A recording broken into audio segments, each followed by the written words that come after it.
Hi, and welcome back to the Wellbeing Show. I'm your host, Noel Mcdermott. I've got a great guest, Jon Salmon, who's joined us back again. Last time I saw him, we were actually in real life, which tells you how long ago that was, if you can remember those experiences.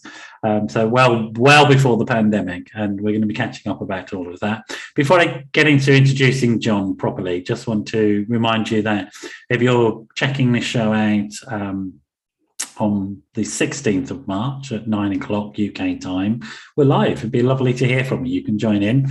James, who is my techie, who you can't see, will be scanning the digital airwaves and looking for any comments, and we'll share them with me. Or you can drop me a WhatsApp on 07506 319 745. That's +44 7506 319 745. Be lovely to hear from you. So if you see me looking at my phone every now and then, or just looking generally distracted and useless, that's because I'm a bloke and I can't do two things at once. But there you go. Anyway, that's enough of me. That's one of my people who had a great day today. So that's a nice bit of news I've just received. Enough of that. Welcome back, Jon. It's wonderful to have you back with me. How are you? Yeah, no, it's lovely to be here. I was looking back, and it was April 2019 that we were in the studio together. So I kind of think the last 2 years don't really count. So it's in theory, it's only been a couple of months since we last saw each other, right? Yes, something like that. In that sort of smelly, crappy studio in Soho, by not far from the Opera House, which is it genuinely feels like it was an absolutely alien world that I'm really trying to remember what it was like. Was it? It was April. It was being dark and cold. Yeah, it was. Yeah, I remember. Yeah, it was probably arriving a bit earlier and going to Pret nearby, and that's right. Thinking, right, I think it's around this corner. And as you say, the kind of the alleyways of Soho and around Covent Garden, and knocking on the door and going down to the basement of the studio. But it was cool, right? It was. It's exciting. It's good to do things in person, but we'll talk about that. And then not long after that, the following year, wasn't it? Then suddenly the pandemic hit. So let's find out a bit about you, so people won't know who you are, given that this was quite a long time ago, and that was when we were still part of Men's radio station. So, but we won't have that recording, I don't think, on our sort of on our library. So Jon Salmon is somebody that has lived experience of going into recovery from mental health problems. Yeah, that's roughly the story. So let's hear about a little bit about Jon Salmon before you became the sort of advocate for sort of mental wellness that you are now. Sort of, who were you back then before you understood all these things? Yeah, thank you, Noel. And again, just thank you for having me back on your show. It's just wonderful. I'm really looking forward to chatting to you. And if there is any people watching live now, if there are any questions coming in, I just think it's just wonderful to have these kind of opportunities to talk about mental health, well-being, and really just try and talk about it more, so we kind of take away the stigma and just try and make it as easy as possible for us to kind of look after ourselves and other people around us. And the short story is that I think, like a lot of people, especially in the last couple of years with the pandemic, have the work that's been done to kind of talk about mental health more. People also are starting to maybe have a better understanding of what mental health is and how that can be impacted by your lifestyle or a number of different factors. And it's quite common that either yourself or somebody that may be struggling now with some form of mental illness. And I have been, I guess, touched either kind of personally. I've had my own problems with my mental health when I was younger, and also through family and friends. And, I sadly lost my dad after a period of him having depression when I was 17, and he sadly took his life. And as a family, we didn't really know how to deal with his illness, and also how to deal with his death. And I guess the way that we did deal with it, me in particular as well, was just to kind of bury those kind of emotions. And there wasn't any counselling or any kind of support that was really provided back then. And kind of a few years later, that kind of coping mechanism of trying to not deal with the grief and bit me on my ass, I guess. And in my first job at the kind of the turn of the millennium, around kind of 99, and I ended up being, after kind of, for me, it came completely out of the blue. And I had a psychotic episode one morning, woke up late, missed work, and was very, very, very scared, very, very paranoid and worried. And luckily, I guess my brother was able to pick me up, and he took me back to my mum's. And it wasn't long before I was kind of sectioned and in a mental health unit. And I guess what that did for a couple of weeks, that kind of contained me. I guess that kind of got me to a place, the I guess kind of holding pattern, a bit like an aeroplane, just going round in circles. I was kind of safe, but and yeah, that was about it. And I luckily I was able to get out of hospital, and it did feel like kind of escaping hospital. Yes. I definitely wasn't better when I left hospital. And again, still, even after having something as severe as that kind of breakdown, I wasn't offered really any kind of talking therapies. It was still very, very limited then. And what was a psychotic episode ended up turning into depression and more kind of more mental ill health. And in the end, it was very, very lucky. I did go to a very bad place, but in the end, luckily, I was able to get the right kind of help for me, which included talking therapies, and time and space to kind of rebuild myself and get myself back on my feet. And that took, the best, a good year of being off work and building up my confidence slowly.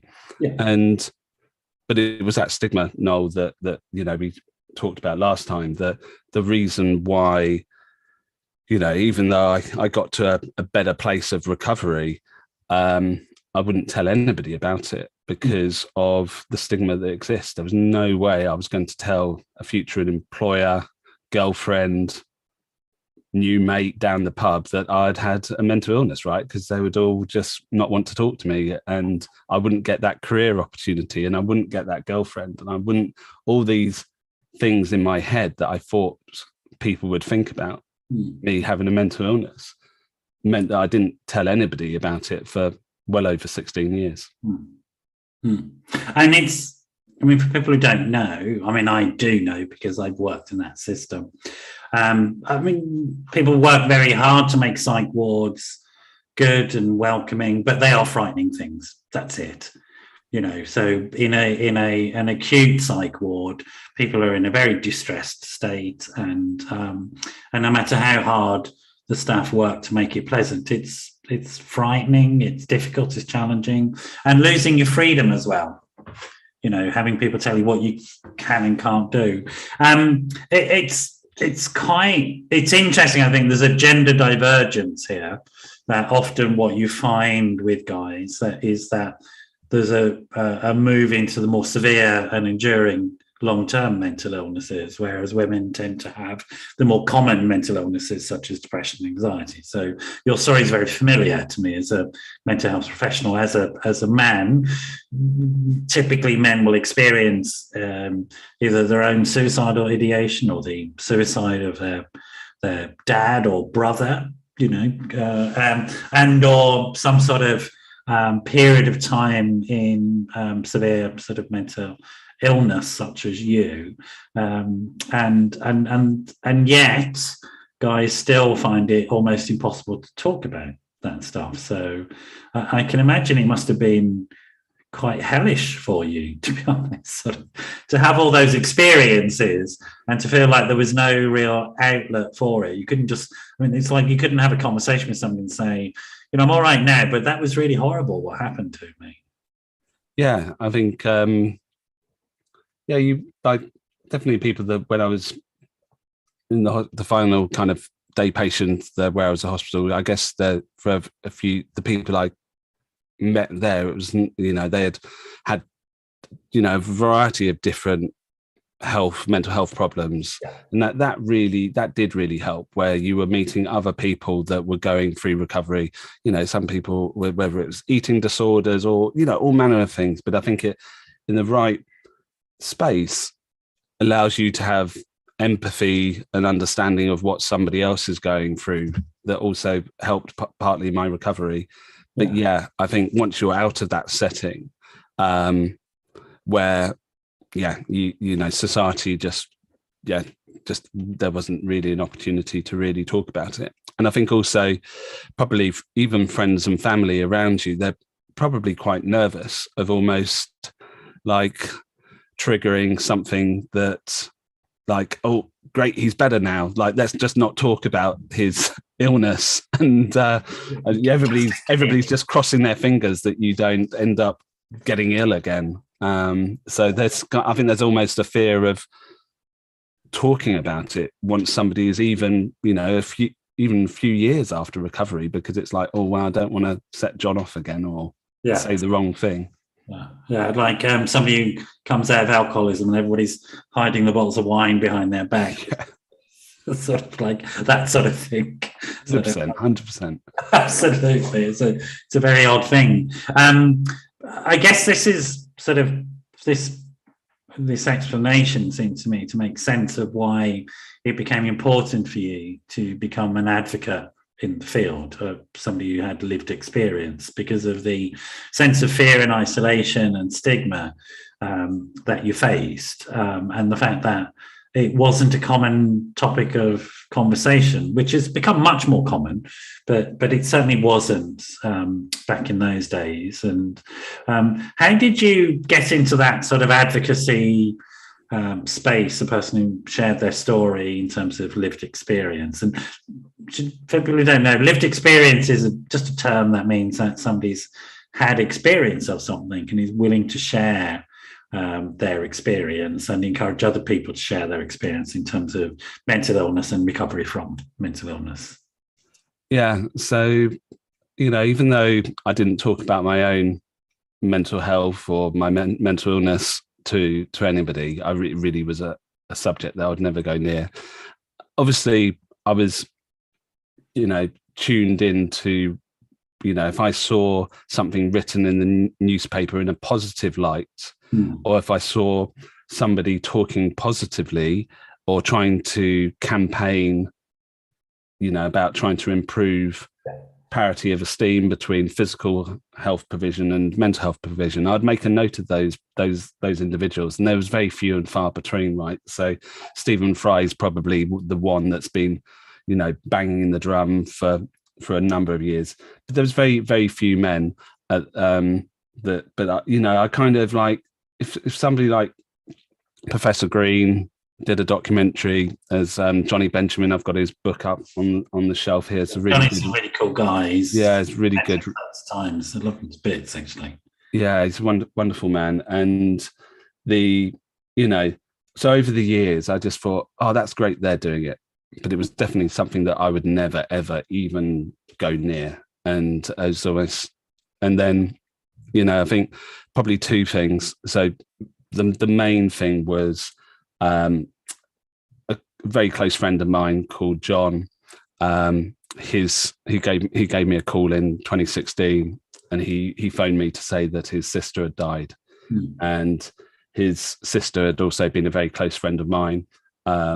A number of years as well previous, we kind of lost touch a bit, but she sadly took her life after kind of had a bout of postnatal depression with her second child, and that obviously was incredibly sad news to get that call. I'll never forget receiving that call.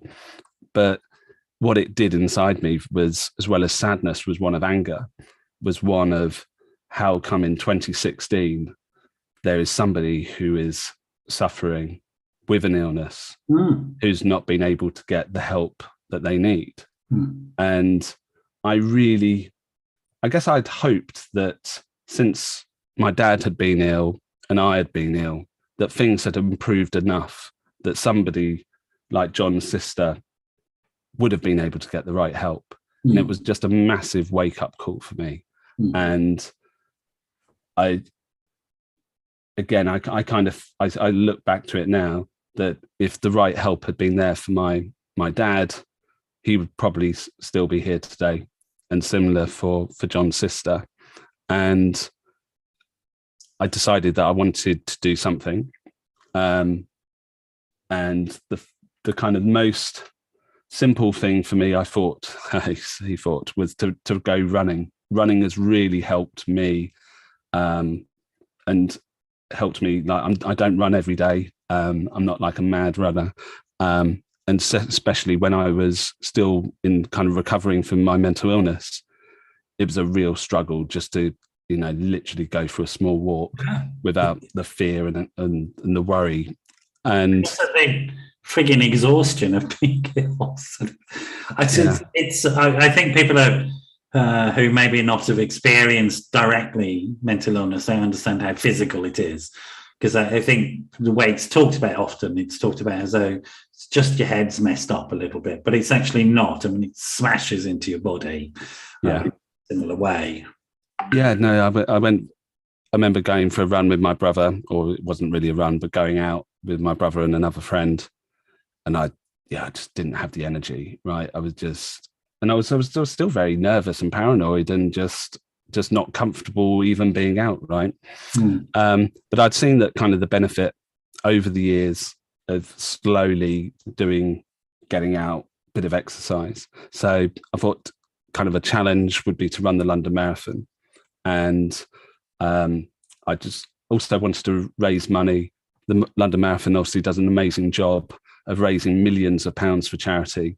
And I wanted to raise some money for a mental health charity that supported young families, and Google did its magic, and I found a charity called Best Beginnings. They have a brilliant app, Baby Buddy app, and website with really informative videos and information for parents. And they seem like a brilliant charity to run for. They really kind of tick the boxes for me. And there was this thing called Heads Together, and didn't really know what that was. But after kind of being offered a place to be in to run the marathon for Best Beginnings, I got the message that it was part of this Heads Together campaign, which was set up by the Royals, by the young Royals, as sometimes they've been referred to as William, Harry and Kate. And they had the idea to bring 8 different mental health charities together to work together to really tackle stigma. And that really set me on my journey of kind of sharing my lived experience, as you would say, quite publicly. So I ended up going from not telling anybody to sharing my story, in sharing a stage with the Royals and Rio Ferdinand and a few other people. And like you do. He's afraid of the stigma. I didn't want anybody to know, so I'll just go on the stage with the Royals and talk about it as my first step. That's extraordinary, Jon. It's like, so it was, and because it's together, and I remember that those 3 were amazing at sort of. Obviously, they just had that influence to pull people in, didn't they? So 100%, yeah. It was a game changer, really, because that power of collaboration, charities coming together to work together for to really tackle the stigma, It was a really well thought out kind of campaign. And yeah, as you say, for me, when I got, when I did that first talk, I had no idea. I had no idea that it was going to be. I just want to talk about why tackling stigma is important. On a very basic level, and people need to understand this.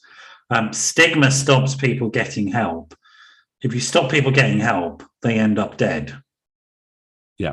That's the way it works, which is why tackling stigma, particularly for high-profile people such as the Royals, the Rio Ferdinand, etc., is absolutely vital because it directly saves lives. You don't need to build psych wards. That's not what the issue is. The issue is to get people to understand that they're ill and that it's a treatable illness and that there is help available and that they go and ask for that help. Yeah. Completely. And then you save lives. That's it. It's the bottom line. It's really straightforward because the support that we do have for people when it's available and when it's accessed really, really works, which is, we'll come to that later. But I think it's really important that people understand that and they understand why somebody like yourself, Jon, is so vital what you do, because you are saving lives. Every time you talk about something, you're encouraging somebody else to talk, to go, okay, that's fine, I'm like him, and he went and got help and he's all right, and that's another life saved. Yeah, and I think you put it really, really well there, Noel. And I think people sometimes, like myself, feel, that how do I have that conversation, or how do I go about saying something? And it's of course it's not going to be that easy, but you sometimes don't need to say a lot if you can find the right person that's going to listen.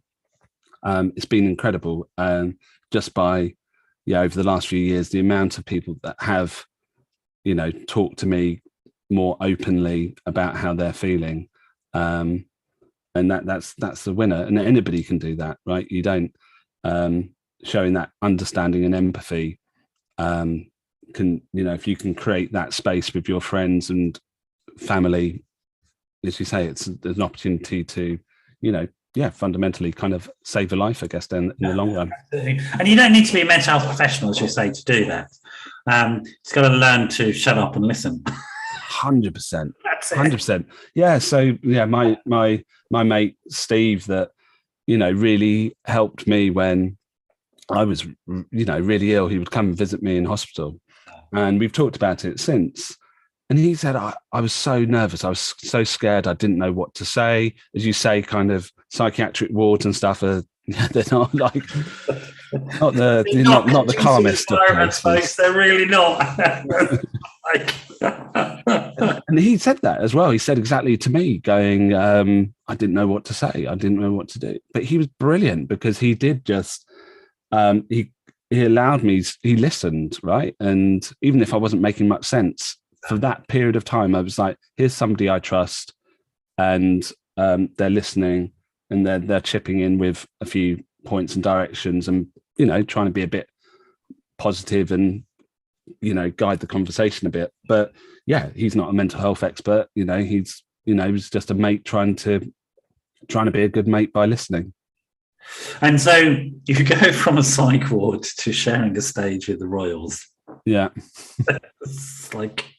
It's great. And in between, you decided to run the London Marathon because you want to raise money for a charity, and you're inspired by doing this, maybe through anger, sort of because another person has taken their life unnecessarily. Okay, when they could have got help. So there you are.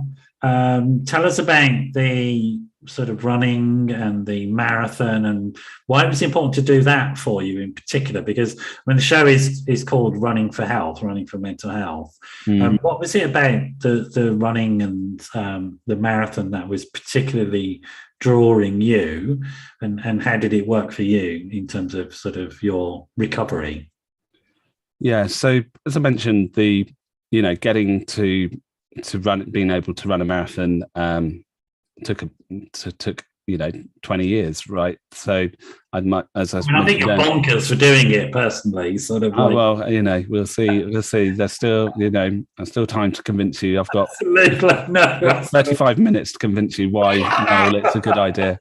I just want to die at the thought of it. I'm so impressed that you can do it.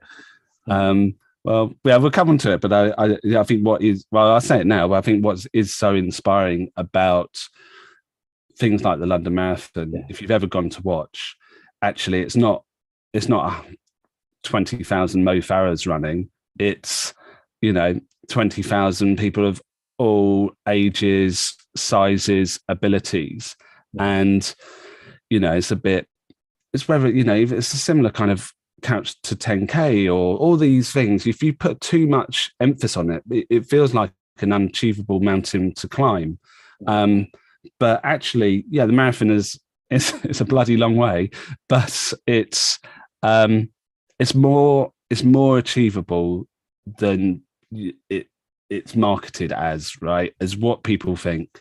And the people like some amazing people that have been running the London Marathon for a number of years, really trying to challenge that perception of what a marathon runner looks like and who can do that type of thing. Bryony Gordon is a brilliant journalist and has been running the London Marathon for a good few years. So, and really encouraging predominantly women to get out and do some exercise. Yeah. But I think if I remember your question before I go on a little marathon tangent, was, over the years, I started to apply for little races and little runs, little kind of organised 5Ks. And it, it did take me, a long, there used to be this really good 10K around London, and I'd finish that. And honestly, I was, I'd collapse, after doing 10K. Yeah. And it's crazy how the mind works, right? And that it's, obviously you've got to be physically fit enough to run any distance, whether it's running for a bus or running a marathon. If you've got a bus knee or whatever, it's going to be a lot harder. But I generally think if, just having some general fitness and building up slowly means you can start to take on longer distances and bigger challenges, because actually it's less about the physical and it's more about the mental I agree. Motivation. Having teased you about there's something wrong with you for running a marathon, I actually did in the first lockdown, the first summer. I got up to 20K at one point. Well, I just knew that I was going to struggle. I had to do something, and having a goal around this stuff and getting out physically and running when we weren't allowed to socialise and all that sort of stuff stopped me from losing the plot in a serious way.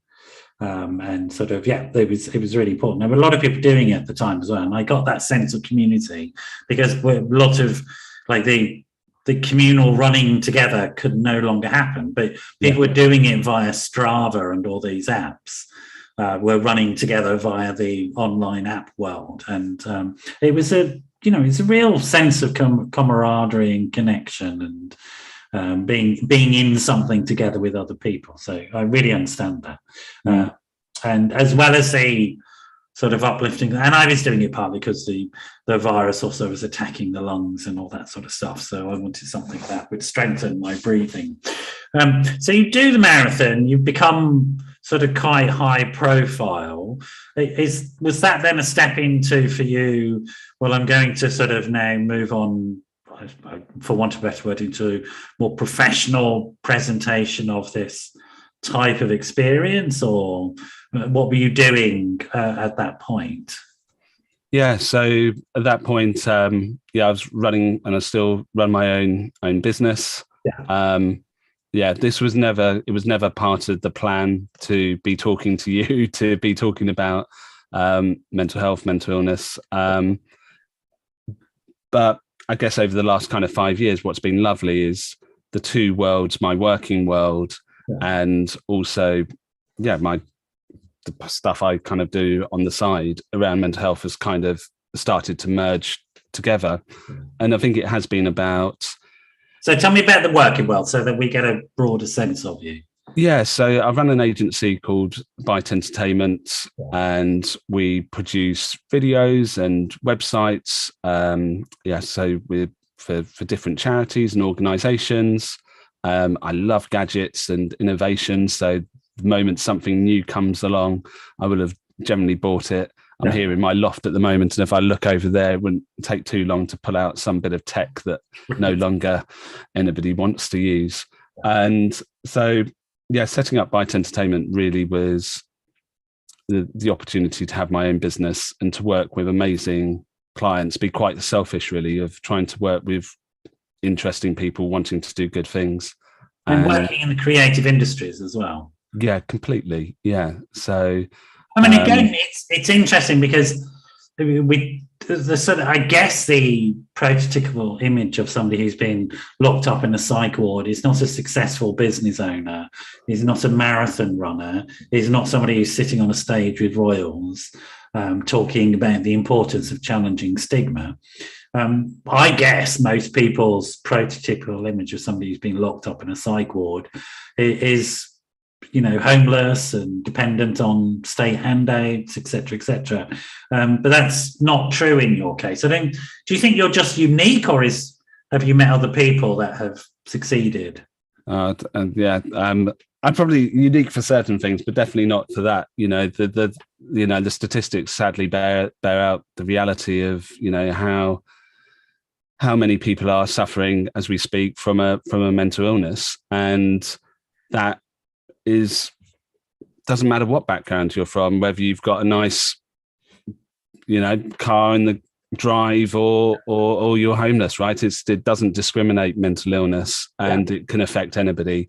And that's what has also been just like the wow moments where I get a message or a friend said, "Oh, can we go for a drink in a couple of days?" And then they share with me going, "Oh, well, actually, I'm on antidepressants. I ended up being in hospital." Yes. And you're like, but you're managing like 1,000 people in a really massive organization. Like, exactly.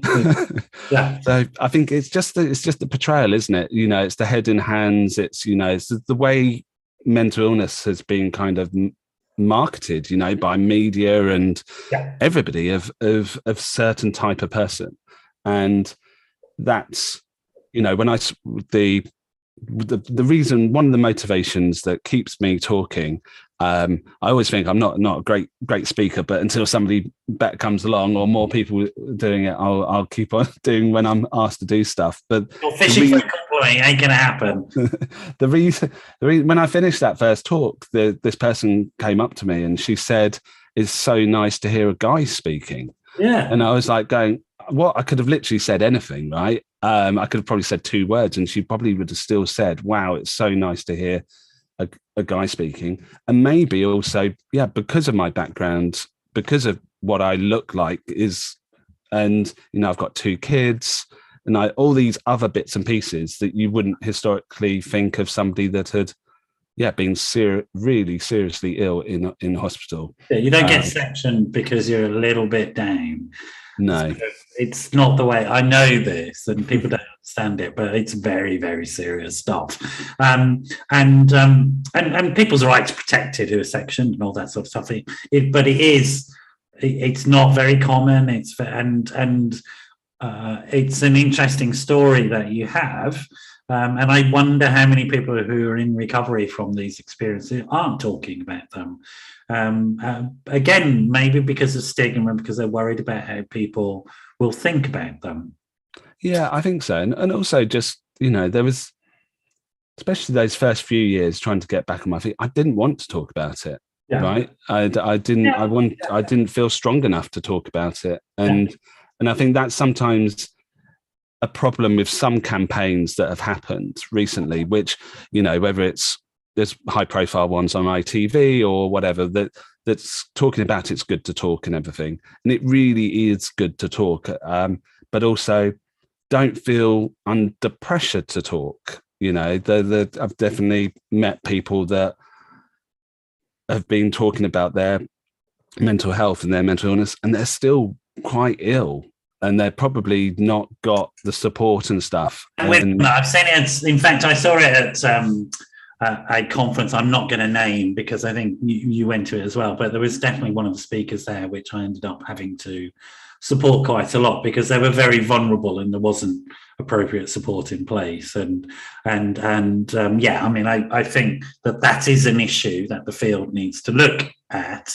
But on the whole, my feeling is, I don't know about but my feeling is, having brought in more people with lived experience to discuss what's going on has improved the presentation. And that issue you said about marketing, the marketing of mental illness, people who've been ill, has been absolutely appalling. I suppose because, it's an attempt to get resources or something like that. I don't know what it is, but it's very much deficit based, as I would. Not at all asset based. The assumption is you have a mental illness, that's the whole of you, you're stuffed. No, I mean, it's an aspect of who we are as human beings. And even with severe and serious mental illnesses such as yours, it's an aspect of who you are. It's not the totality of you. So I wanted to sort of lay the sort of groundwork a little bit, and people get this idea and understand that you are pretty hot shit when it comes. You are, Jon. Forget it. You are. Anybody who sort of gets into recovery is extraordinary because it's horrifying. It's terrifying going through those types of experiences and rebuilding your life in whatever way. You don't have to become, on the stage with the Royals in the way that you did, Jon, but just getting back to life is a amazingly courageous thing to do when you've been frightened by your own mind. Yeah, but I think what it does, and other people that I've met that have gone through similar to me, have gone through that recovery stage, I think also it does give you that ability to listen to your body more. You've learnt, right, those telltale signs of when something may not be right, where you're not sleeping properly, where you may be overthinking certain things. You that's the benefit, right, of going through something so horrible, is that you can start to actually look after yourself better. What can improve and impact on your well-being. And bizarrely, I think you have to ask the people that's worked for me over the years whether I'm just completely lying and making this up. But I think that managing people after having a mental illness has made me a better manager of people, because I want to get the best. I want to get the best out of you. But I don't want it to be to the, negative on your home life or on your, on your personal, your own health. And so I hope over the years that I've been able to try and push people, but also knowing, like, when I'm be really quick to say, right, take the day off, take 2 days off, take as long as you need. Your health is more important than this video that we're filming or this website that's got to go live. It's just, your health is number one. And I think it's knowing that balance of when to push, but also knowing when to take the foot off. Yeah. So here's the story. You come from like a quite traumatic, tragic background, which is disturbing in terms of your father, your experience in hospital, and you put your life back together and you discover sort of running and this passion and being part of a community that does that. And then, we met a few years ago and you're successful in all of these areas. You're a great advocate and good at sharing lived experience and being humble about it, all those things. And then, like a year after you and I met, this extraordinary thing happened called the pandemic. And what happened? I mean, I sort of can only imagine it was quite a challenge. Yeah, it was. So I'd been really, I guess on one hand, I've been really lucky that up until the Christmas of 2020, was it? Had been really busy. I'd got my fair share of travel in.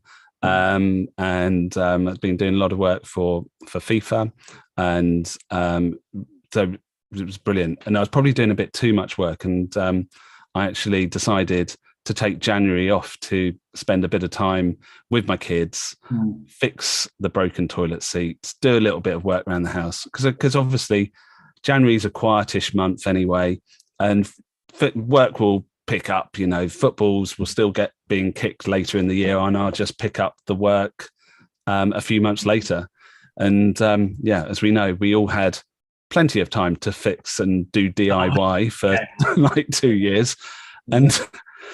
And I think for me, I was probably a bit early. Everybody's experience of the pandemic has been different and at different stages. For me, with 2 young kids, one of my son has had breathing difficulties and stuff when he was younger. And obviously the news was building in its intensity before we got to lockdown. And I started to catastrophize. I started to really worry about the health of friends and family. I was worried about money, and that, well, can't you see what's going to happen? Like and so what savings I had, I thought was going to just evaporate as markets collapse and everything. So I really got into a quite a negative space of, second guessing what I thought was going to happen.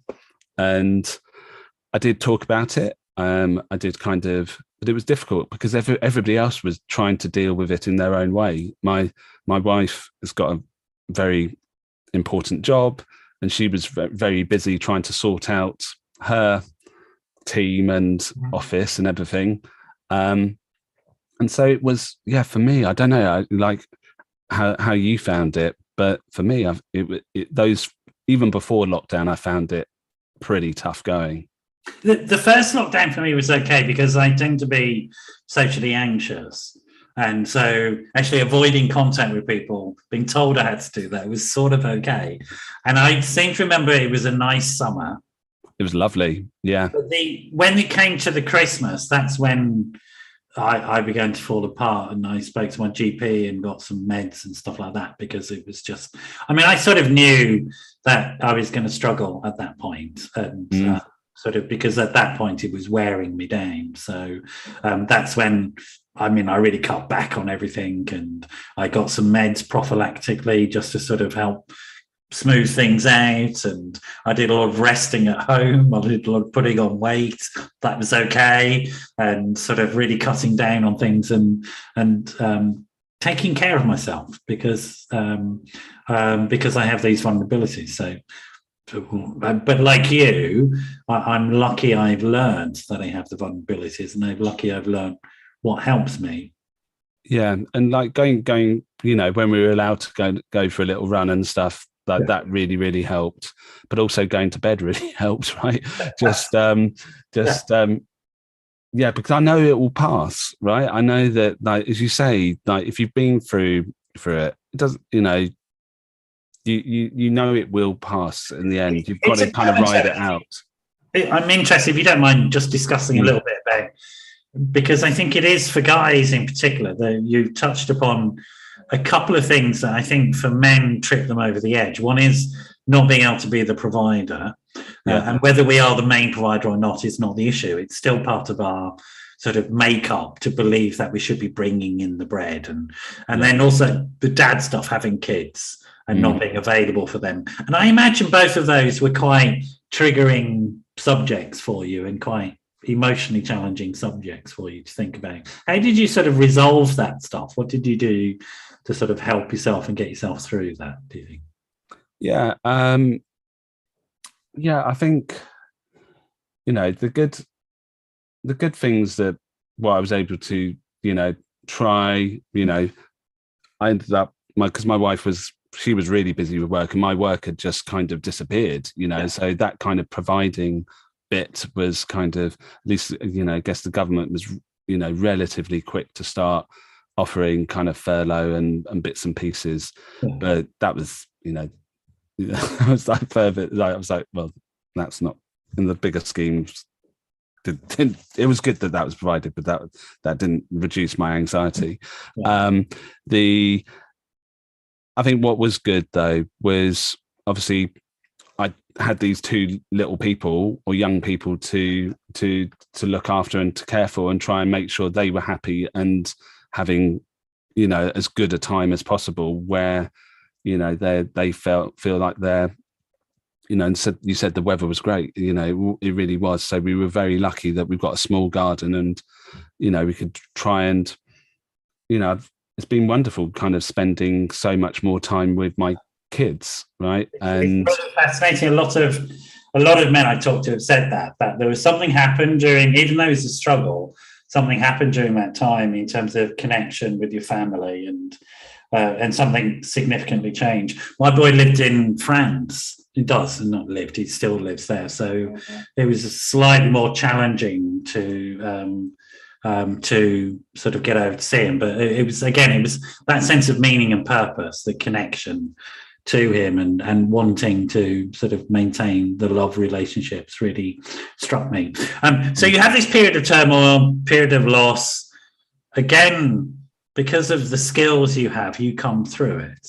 And I think it's important that people understand this, that recovery from mental illness doesn't mean that, you know, you just sort of reach this lovely plateau and everything's happy and you've got nice little flowers and all that.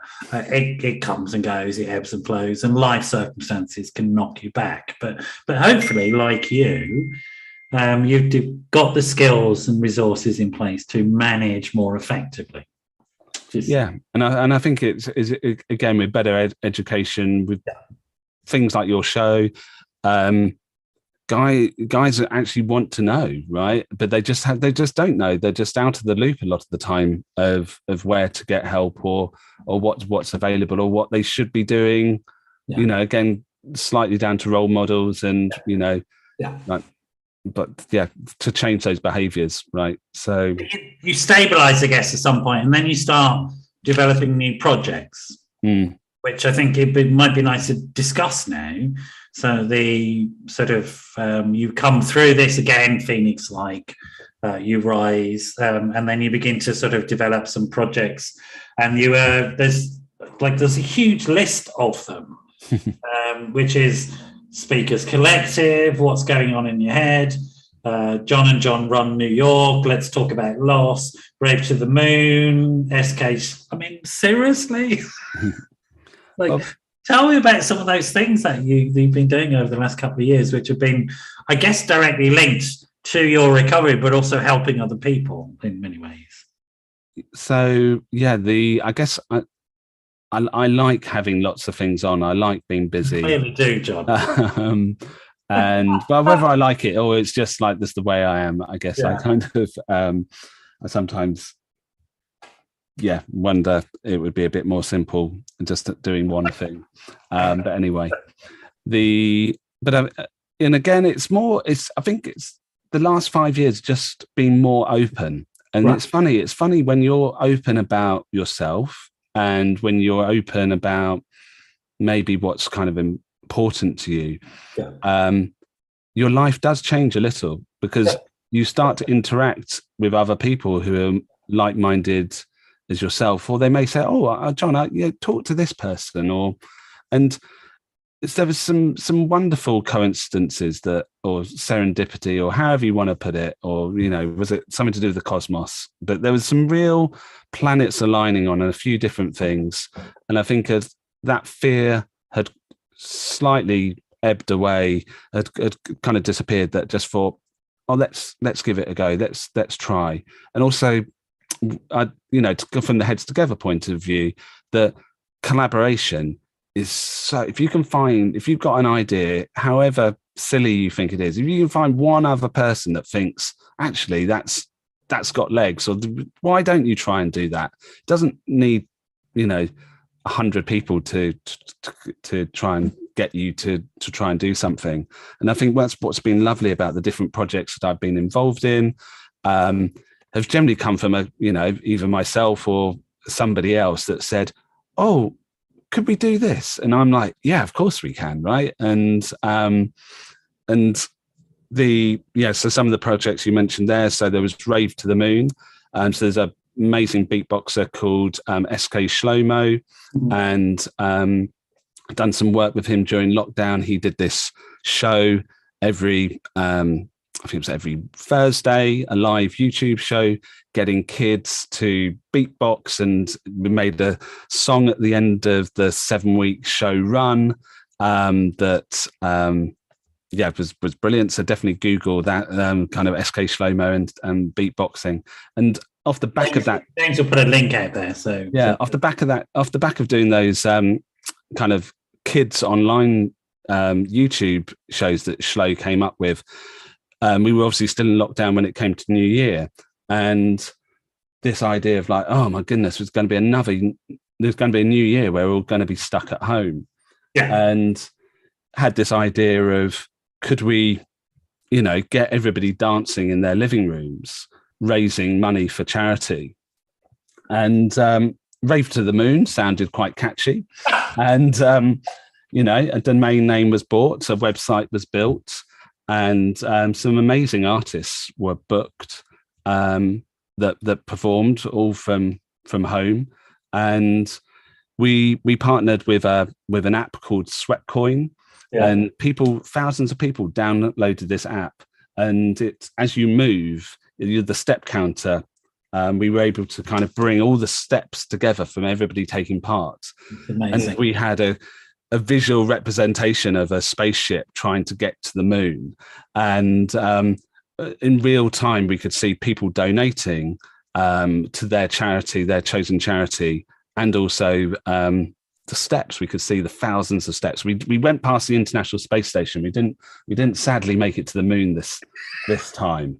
But actually, they need some help at the moment. You might need to do it. Apparently. Okay.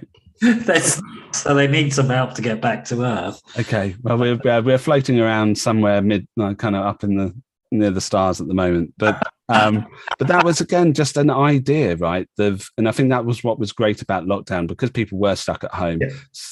Creative people that wanted to try and do something to create connection, gave that opportunity. And so what's interesting for me about this, James, just to say, James is a techie guy. I forwarded you the email with all the links that Jon sent to me, so we can put those links out there and people can see them. But what's interesting me and what intrigues me about this is this notion of transformation.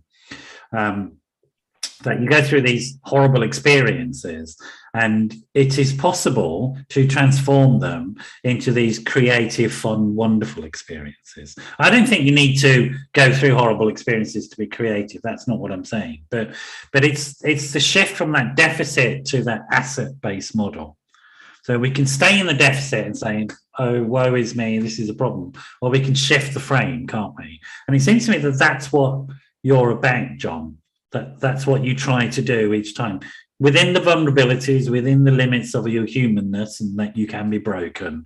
But it seems to me that that's sort of your energetic impulse, is to look for, well, with the collaborations, etc. But how do I transform this? How do I create something from this? Is that a reasonable thing to say about you? I think so, and I think I've worked in sectors where it's incredibly competitive, and where there really is no new ideas, and you're just trying to slightly do it better. The mental health space, because it has been so underfunded, it has been so stigmatized. Actually, what is a breath of fresh air is that you can do something, however big or small. It could be a bake sale, or it could be trying to rave to get to the moon, right? It can, whatever it is, it will make a difference, and also you will be supported. And I think that's what is quite exciting for me, is that something that's a bit of a silly idea, or that could this work? It has an audience, because you can kind of tap into a group of people that aren't currently being reached, and whether that's by music, by doing a music event, by doing setting up safe spaces for people to talk about loss and bereavement, that Let's Talk About Loss do.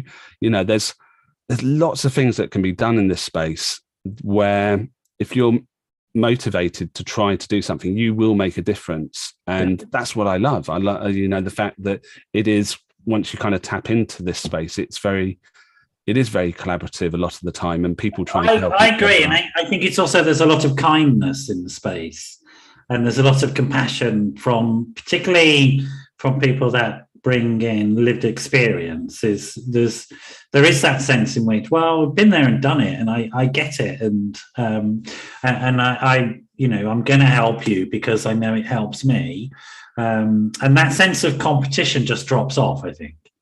Yeah, definitely. And you mentioned lived experience, and I really think kind of, lived experience is a brilliant way to bring about change. Yeah. Because it does bring, you've obviously got the professionals, but really, if you've got somebody who's got that lived experience, who will bring the reality of that illness or that experience to life. And one of the things that I found by sharing my lived experience, just like you're saying nice things to me, we'll finish this call, and they will, especially if you're early on in sharing your story, if you've been on the news or you've in the local newspaper, there will be a time where you were like, was that a good idea? What are people thinking of me? And I think it's so important that we create a space that's supporting people who share their lived experience. And that was, one of the motivations for being part of the Speakers Collective and a director, along with Joe Emerson, is to create this community of people that share their lived experience, not just on mental health, on a variety of subjects, but they've got that support network there of other understanding people that know what it's like to share your lived experience. And there's sometimes I think it's presented that there's the professional way and there's the lived experience way, and they're not separate like that. Because I remember, I'm so old at this stuff.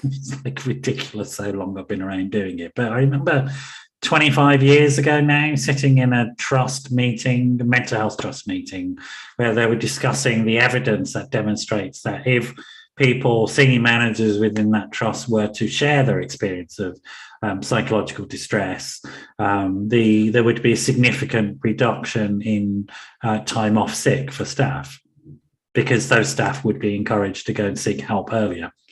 And so we've known about this. The evidence is unassailable that encouraging people to share their experience of distress, and in particular distress, and then overcoming it, because that's the vast majority of people, that's the experience. They have the psychological distress, they learn the tools and resources, they get into recovery, and then they learn to manage that distress better, and they get on with their lives and they rebuild their lives. So your story is very familiar to me, but it's not one that gets out in the press. They seem to want the story of the person who had a dreadful time and ended up not, somewhere in some cul-de-sac somewhere. But that's not the truth of mental illness. Mental illness affects so many people. I mean, you would, in many ways, looking at the stats, you would say mental illness is the norm, and it is. And yet somehow we still seem to be going as a society. So that tells us something, doesn't it? Yeah, it tells us we just need to create a more compassionate, understanding world, right? And before we finish, I want to talk about your New York stuff. Your sort of so what's going on there? So obviously we've had a pandemic and we haven't been able to travel anywhere, and at the beginning of the year, I know some people don't like New Year's resolutions and stuff and all that, but I always look at it as like a clean slate to have another go. And at the beginning of the year, I kind of came up with a couple of different ideas, and one of the ideas was to run it'll be 5 years. It is 5 years since John and I ran the London Marathon. Wow. John now lives in America, so I was like, "Oh, what do we do to?" John, who's the death? John, whose sister died. So John, who I ran the 2017 London Marathon. So I kind of sent him a message. Actually, I created a WhatsApp group with the two of us in it called New York Run 2022. And we didn't have a place or anything. I bought a domain name, johnandjohn.run, with both different spellings of John, because he spells it the wrong way with an H. And what a strange guy. exactly. And so that's the plan. We've now got a place, 2 places, luckily, running for the Samaritans in New York. Brilliant. And so, yeah, check out jonandjon.run as we try and figure out. I'm definitely not match fit at the moment. So, but it's going to be really interesting. I want to also do research into running and the importance that running can have on people's well-being. And so, as well as raising money, I also want to actually do some research off the back of it as well. Great. So people can donate and support you and the charity, and that you are supporting as well. James will have put the link out there, but just tell us the domain name again. Yep. So it's jonandjon.run. So it's either JOHN and JON.run or the other way around. Right. There you go. And Jon, it's just, I love talking to you. It's sort of amazing. It's like, you're like this sort of onion that peels. It's like, and then I have that thing, and then I've got this family, and then I've got this business, then I've got this, and then I've got that, and then that's how it is. And I love the sort of way you engage with your life and the way that you engage with your recovery. And one of the things that strikes me is that you're so damned normal. It's great. It's really approachable. Okay. It's like, this is the way it is. It didn't always used to be this way, and I think that's the thing. It's but partly maybe it's a bit that comes from age and realizing what's the worst that happened. That person won't talk to me again. But I think I think it's and these things take time. It's easy in an hour to rattle off all your successes, but I think also again it takes time to do it, and that's fine, right? And so don't be put off. The point is this, that yes, it does take time. It takes hard work, and it takes learning and growth and development. It takes humility. It takes accepting that you're vulnerable. But it is possible to reach a point. And if somebody's struggling at the moment, it is more than possible to reach a point at some point in your life where you're sitting rattling off your successes rather than ruminating about your fears. Yeah, and just as a final point, I guess, I mentioned the Samaritans, and, if anybody is listening to this, if they are struggling and it's difficult to turn to a friend or somebody to support, Samaritans there 24/7.